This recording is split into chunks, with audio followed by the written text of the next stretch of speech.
তো hello friends, welcome back to my YouTube channel. Friends, আজকের ভিডিওতে আমি আলোচনা করব যে আপনি যদি আপনার ফেসবুকের পাসওয়ার্ড বা জিমেলের পাসওয়ার্ড বা ইউটিউবের পাসওয়ার্ড এসব পাসওয়ার্ডগুলো ভুলে যান, তাহলে খুব সহজেই আপনার এই মোবাইল থেকে আপনি কিভাবে রিকভার করবেন চলুন সম্পূর্ণ প্রসেসটা এই ভিডিওর মাধ্যমে দেখিয়েছি। আপনি যদি আমাদের চ্যানেলে নতুন দর্শক হয়ে থাকেন তাহলে চ্যানেলটি অবশ্যই সাবস্ক্রাইব করে আমাদের পাশে থাকুন। তো সর্বপ্রথমে সেটিংস ওপেন করে নেবেন। ওপেন করার পর এখানে গুগলে ক্লিক করবেন। ক্লিক করার পর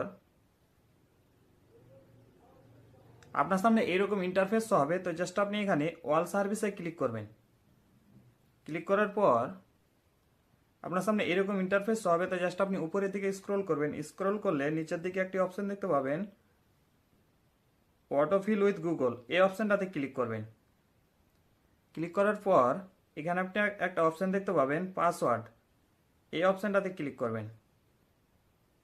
ক্লিক করার পর আপনার সামনে শো হয়ে যাবে আপনার যত রকমের অ্যাকাউন্ট রয়েছে সবগুলোর এখানে পাসওয়ার্ড দেখতে পারবেন। যেমন google.com এটার পাসওয়ার্ড, তারপরে ফেসবুকের পাসওয়ার্ড, সমস্ত রকমের পাসওয়ার্ড এখান থেকে আপনি দেখতে পারবেন। তো আমি এখানে ক্লিক করছি। ক্লিক করলে এখানে আপনার পাসওয়ার্ড চাইবে, আর পাসওয়ার্ড দিয়ে দিলে আপনি পাসওয়ার্ডটা খুব সহজে দেখতে পারবেন।